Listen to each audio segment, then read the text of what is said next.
For example, the one on the left here Allows me to add a little bit of reverb to my sound. which gives me that.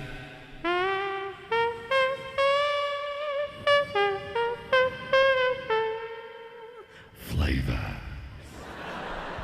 And the other ones here, you know, I can use them in unison to mimic the effect of a drum machine or something like that. I can sample in my own sounds, and I can play it back just by hitting the pads here.